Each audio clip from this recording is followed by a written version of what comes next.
Hi everyone, it's me again, and Squish Gang is present. And today, we're going to be discussing the recent Tarte Brandtrips and all the conversation around it on TikTok. But first, links to social media, sources, ways to support the channel, including YouTube memberships, Patreon, any affiliate links possible to the makeup that I am wearing, along with my codes and links for whatever, like Gerard Cosmetics and Every Jewels. I also want to thank my iconic YouTube member and patron besties. Names on the screen. Let's get into this quickly because I don't feel like recording for 6 hours today because I'm working on my next video, the Rhetoric of Illuminati, and it's taking a long time because every time I'm like, I'm almost done, something else comes out. So 3 parts of the video: summary of the events of the Brandtrips, part 2, TikTok conversations, and part 3, why it's more than makeup, like why these conversations needed to be had in the first place.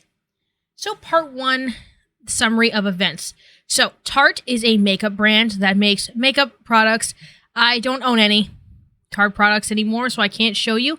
They're famous for their Tarte Shape Tape Concealer, as well as their Maracuja Juicy Lips, which kind of look like, these little, like, click thingies. I have the About Face ones, but... So they've been having these extravagant brand trips since 2015, as opposed to doing these standard sponsorship integrations into videos like other companies such as, I don't know, Juvia's Place would do. These trips were typically where many huge makeup influencers gathered together, and there would often be really messy interactions between beauty gurus on these trips. Now, prime beauty YouTube era circa 2015 to 2018, some of the most iconic moments in the beauty sphere were as a result of these brand trips, such as the infamous picture of Manny MUA, Gabriel Zamora, and Nikita Dragon saying, I think it's like, well, a bitch is better without her, or something like that. This was a picture where they were shading Jeffree Star. Now, I think that was on a NARS brand trip, if my memory serves me right. Anyway, with these messy interactions, and even though the people that are on this new trip are completely different, it is a bit more of the same. One of the messy interactions was with an influencer named Alex Earl, but we will get more into that as we further into the video. This was during the Tarte trip in Dubai earlier this year. This is what all of this information as far as the timeline goes is from the stale tea I have found from tea channels, like Spill Sessions, stuff like that. So I don't know if I've gathered this all properly, but there were over 30 influencers from the US going on these trips and other countries as well, and they were invited to Dubai, with plus ones being allowed to go with them. TikTok was not happy with the brand trips because of how over the top it is, all for makeup. There's been a big shift in kind of influencer and celebrity culture since the pandemic because people were stuck in essentially being abandoned often by their governments and by the societies around them to fend for themselves almost, in a way that was very unfair when people were not allowed to work, but then the payments, especially in the US, were non-existent a lot of the time, with only, I believe it was $3,000 US total over the 2 years paid to them in 2 separate checks. People have really kind of shifted away from this desire to live the influencer lifestyle and see these big extravagant events, and people are more cognizant of what would happen if the money went elsewhere. Maybe if the money went directly to them for their work, because a lot of people like to claim that these brand trips are just paid vacations. That's really not the case. In reality, they're working. And if you think about how much a sponsorship integration is for some people, can be upwards of $50,000, they're actually making more posts than like Tarte paid for the trip, if that makes sense. So let's say it's like it costs them $75,000 each, and this person's raised $50,000. But they do 4 posts. That's $200,000 worth of posts with $75,000 cost, if that makes sense. Now, obviously, that's not super accurate numbers. I don't have any exact numbers. Like, I know my sponsorship integration rate is far lower than that. So it just really depends on who it is. Okay, so the first drama became prevalent with the Dubai trip. There was multiple trips in the past year or so. So this was with Alex Earl and that Meredith girl who puts like 16 pounds of foundation on her face. Like, she literally like will like have a palette as in like the flat metal thingies, and then just like cover it in globs of foundation, and then she takes the back of a brush and smears it on her face. That girl. Anyways, Alex Earl and Meredith and a couple of other people were doing posts on the Tarte brand trip, but that were not exclusively Tarte. And people thought this was like super fishy because it was kind of like, oh, well, you know, if the brand was nice enough to put you on a trip, then like you even show an interest in the product. Now, I might be on my Comrade Mika era here when I say this, but the companies don't owe you shit, for real. Like, that's why, like, I refuse to do any deals of exclusivity, because I think that's, like, ridiculous, because I need to make money in the same way that you do, and if you're not paying me enough to live, like, alone, then, like, what grounds do you have to expect exclusivity? And I think that's the same thing for the brand trip, because as I mentioned, people were kind of digging up on TikTok and YouTube and things like that a lot of the trip costs versus integration costs for their normal rates didn't always line up, especially for these influencers with 1 million, 2 million plus followings. And the trip was earlier this year. Mind you, that drama blew over pretty quickly. So, like, compared to, like, Dramageddon with Jeffree Star, Emmanuel MUA, and Gabriel Samora and all that kind of stuff, that was very minute drama in comparison, right? They should have posted Tarte Shape Tape instead of Hourglass Concealer. I don't know. But now we get into the Turks and Caicos trip, which was a few weeks ago, and that stirred up a little bit more drama. This fits more so to the 2016 brand trip era. Now, first, I need to give you a little bit of context. Trips in the past have had huge exclusivity issues. Tarte is not the only brand that does these trips. Now, I mentioned NARS. There was, I think, Nikki Tutorials had that like YouTube documentary thing, I think a couple years ago. That was a benefit brand trip. There is also Dote. Now, Dote, I am not 100% sure. I believe it had related to clothing, but Dote had brand trips with exclusively like skinny white girls. Like Emma Chamberlain was like the heart of these trips. Like if you looked like Emma Chamberlain, you could come, kind of thing. I do not look like Emma Chamberlain, so like even I would be outside the demographic for the Dote trip, even though I am a at most mid-sized, if you even care for that word, you know what I mean? White woman from Canada, educated as well, because that's another point of privilege, right? No visible disabilities, you know? And, like, I still wouldn't fit. Like, that's how niche the Dote representation was. With that being said, and also I'm not saying they should include me or that I'm what needs to be there. I'm just showing you how slim the requirements were, because like I am a pretty decent chunk of the majority, you know what I mean? So with this, there was a kind of Formula One component included in the trip, but the thing is, I couldn't find if Formula One was Turks and Caicos or if they did Turks and Caicos first and moved, and it's like unclear, and I am sorry for that, because I thought Formula One was in like Indianapolis. Or is that something else? I don't know anything about cars. That's kind of my problem more than anything else. With that being said, though, someone who was invited to this trip was named Bria Jones. Now, Bria Jones is a black woman who is an influencer. And there was the Formula One component, as I mentioned. She felt that she was being mistreated on the trip because of the dates that she was invited for. So she talked to other people that were going on the trip. And the date of the Formula One races was like on a Sunday. And there was the trial races on Friday and Saturday. She was invited only with Group 1 with a flight leaving on Saturday night, I believe, is what she said. Now, with that, she had heard that most other people were invited at least until the races and had tickets to the races. And this was in the initial email that she was sent as well, that this would be the event that they were going to be going to. And then she turned down the trip because she felt that if I wasn't even going to be invited to the main event, am I just another face to represent you while not even being treated fairly? A creator named Bria Jones posted a video to TikTok talking about how she was invited to go on this trip, but ended up deciding not to go because she felt like she was being treated differently. So I was supposed to be going on a Tarte trip, and I was going to be leaving tomorrow to go to Formula One in Miami, and I decided that I'm not going to go. I've just been really upset today because even before I'm getting to this trip, I'm realizing that I'm not going to be treated like everyone else there. I would love to go on a Tarte trip, and trust me, I'm so grateful, but I have more integrity than to get all the way to Miami and realize that I'm being treated like a second-tier person or like I'm being ranked. It just feels like a sorority situation, and I'm not doing that. I don't care if this means that I no longer have a relationship with the Tarte team, but I don't agree with how they're doing this. Apparently, her return ticket was booked before some of her friends' tickets were booked for, and then she realized she wasn't staying for the actual Sunday race. So the actual race is on Sunday the 7th. I was invited to come out from the 4th to the 6th. But initially in the email, it said something about being front row May 7th at the race. So once I realized my flights didn't align with the actual race, I asked them about it and they said, oh, don't worry, you'll still get to see like the practice races and stuff. But I have some friends that are going on the trip and I asked them when they were leaving and they all said they were leaving Monday and I was the only one leaving Saturday. So I just feel a little stupid, and I understand that my numbers are not like some of these other creators, but I just wish that there was more transparency up front. And I also, like, I have a screenshot of what was said at the beginning of our email thread, so I guess I misunderstood. But either way, I know that Cynthia had a similar experience, and I just don't like that this is happening to people who want to be a part of these Tarte trips. And personally, I don't get why, if they're going to do these trips, they don't just treat everyone the same.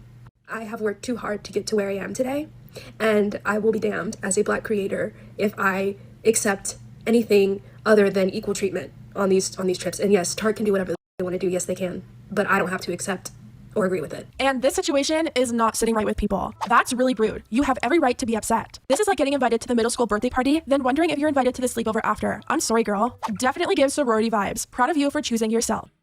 Now, bring in this influencer named Cynthia. Now, Cynthia is a TikTok influencer as well. She is Southeast Asian, I believe she said. And she showed her room from the Turks and Caicos trip, and it was very clear that it was much smaller than everybody else's. Maybe not necessarily every single other one, you know, but there's an influencer named Gloria who is famous for her series on the darkest shade of X foundation at X place, often like the darkest shade of foundation at Target, the darkest shade of foundation at Sephora, darkest shade of foundation at, no. I was gonna say Kroger, that's a grocery store. I don't know what Americans have, Walgreens. So point is, Gloria had a gigantic room with like a huge like ceiling and like super high ceilings and all that stuff.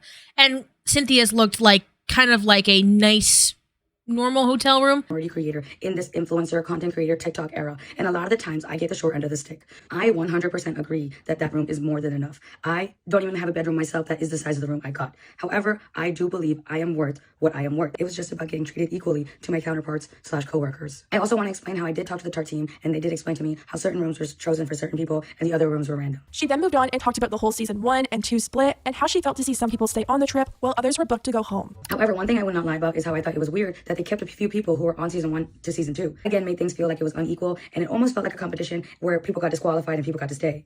I personally think season 2 should have just been with a group of whole new girls, and I even thought it was a little fishy because some people only got invited last minute to stay for season 2. I ended up spiraling because I just thought about the idea of capitalism and how some people always will stay on top, whether they're influencers, whether it's a brand, and no matter what you do as a BIPOC creator, it is just so much harder for you to make it to that place. Would I have liked to say, of course, it's paradise, but did I think my time was done? Yes, and I did need to come back home. The CEO and founder of Tarte, Maureen Kelly, ended up quickly addressing the room situation during a TikTok, and she explained that the place they were staying in wasn't a hotel. It was a villa with all different room sizes. Which, again, this sounds like such first world problems that I'm arguing about. That's kind of what Cynthia was bringing up too. But it's this sort of concept of like, who are you trying to have represent you and who do you want to represent you fairly? Now, to quickly summarize, 2 groups were going, some of the first half, some of the second, and some of the girls from the first half were invited through to the end of the second half. When the total trip ended, as in the 2 weeks were done, Alex Earl, who I mentioned earlier, did a Get Ready With Me where she was saying that the people on the trip were like messy. And she's like, sometimes people are different on the internet than they are in real life. Which, like, could Shakespeare have written that? Not a shot, you know? And this is what I'm saying. This is, like, so ridiculous. And I'm kind of trying to ground people a little bit in this conversation as well. And Alex Earl's like, I'm so happy to be home. And I'm not saying that, like, people should be allowed to be abused on Brandtrips by other creators or anything like that. It's just kind of like, ground yourself in the conversation being had here. You're like, wow, people put on a face on the internet? That's crazy. While simultaneously putting a face out on the internet. It's almost like on TikTok specifically, there's this contest of authenticity between different creators as if to sort of try to win over people. Now, I've talked about this before, the rhetoric of spectacle as described by Richard Weaver. And he kind of describes this sort of concept of the different ways in which you can tow in an audience. And one of them is through this sort of relatability aspect of being able to connect personal experiences. And I think TikTok takes this to an extreme where it almost becomes an unrealistic game of trying to match so many different personas that you don't even seem like a person anymore. Tarte has never been considered the most, diverse brand ever, with their shade range in the past and the present being absolutely abysmal. I'll put in a TikTok about this right now. Founder and CEO of Tarte, I acknowledge that we have fallen short in matters of diversity, inclusion, and equity in the past. Maureen, let's be real. How is this an issue of the past when this is the current shade range of Tarte's most popular foundation? Tarte's lack of inclusivity has been a topic of discussion since 2015, and we really haven't seen much change, so you can see how certain creators inherently felt less than. I understand that brands deserve the chance to grow and evolve, but you've already been given that chance and haven't really delivered. So I think it's about time to actually walk the walk and not just talk the talk. With this, it's sort of like, again, that sort of dote idea, right? Where they want to put forth the best and the brightest to their image that they want. Now, this contradicts with what I had mentioned earlier about the influencer Gloria. Okay, now this brings in Brianna Chicken Fry. Girl, I feel like I need to make like one of those boards with all the thumbtacks and the yarn. Anyways, Brianna Chicken Fry, who apparently had the worst room in the whole villa, said that of course people with bigger numbers are going to have the biggest rooms. Again, this is not shown to have been consistent with the Tarte brand trip. So all these girls are sneaky deleters, and I keep trying to screen record stuff or save things, and my video editor is on life support, and at this point, so am I. So I can't put in as many receipts as I want. I've re-rendered this and tried to put in a different thing. I have done everything I possibly can. Like and share for Mika's Computer Fund, ? JK, LMAO, but point is, we are not having the best time ever with this one. So my mom didn't raise a quitter, so I'm not throwing it away, even though I shoved the items video in the middle of this, like in the time frame that I had. Believe me or don't, because I can't do much. I don't know, watch T-Spill. They get these things ahead of time. XOXO, Gossip Girl, I love you.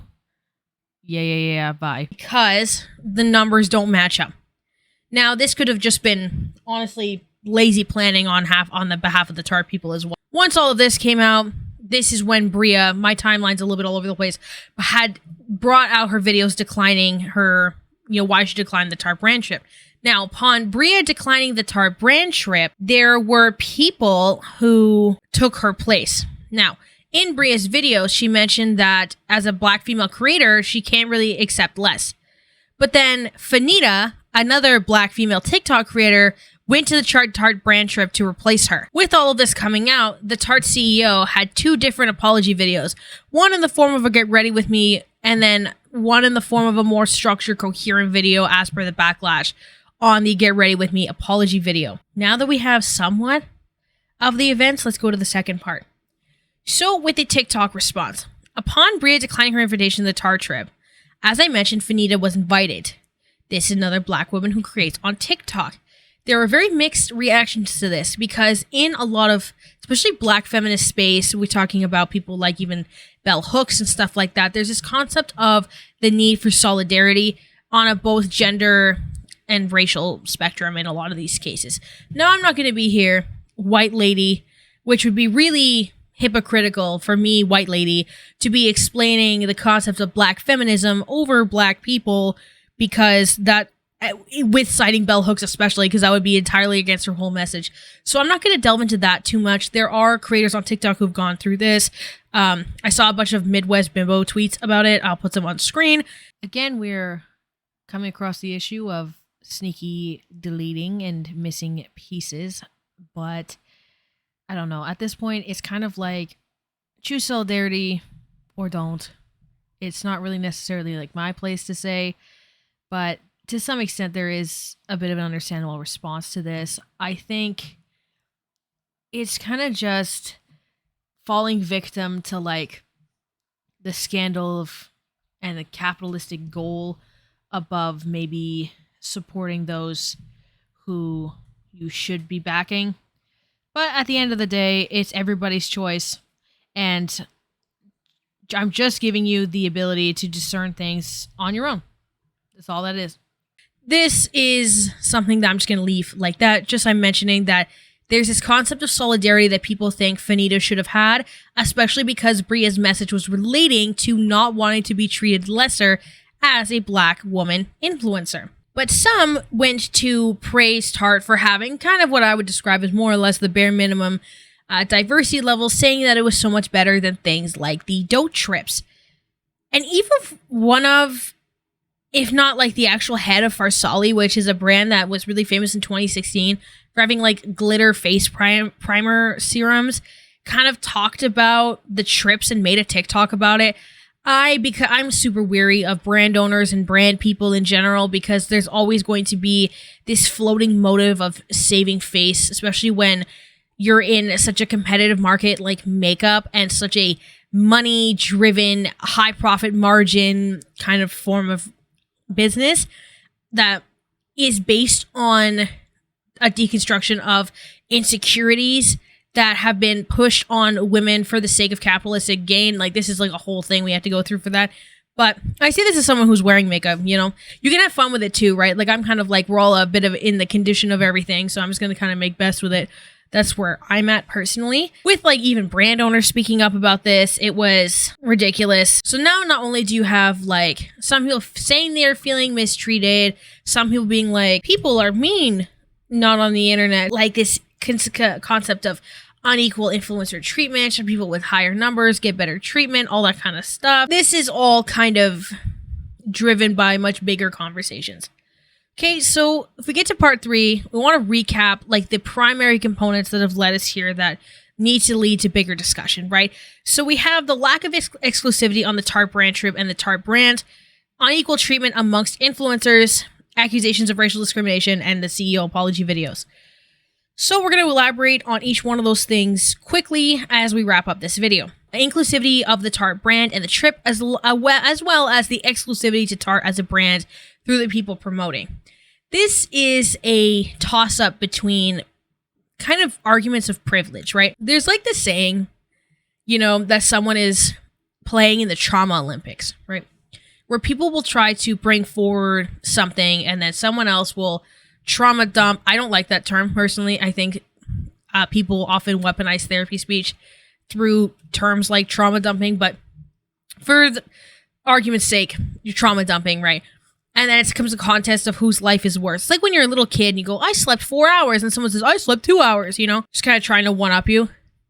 A lot of this is like, I need to make myself seem less privileged with this opportunity that of a lifetime. And I'm talking about the white women in this one, okay?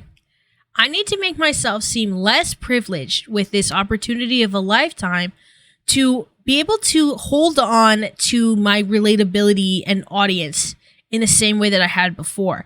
Because with the loss of personal connection, then becomes the loss of seemingly authentic interaction, which will then dull the attachment that someone has to someone else, because throughout life we're kind of taught, do not always chase people who are unattainable.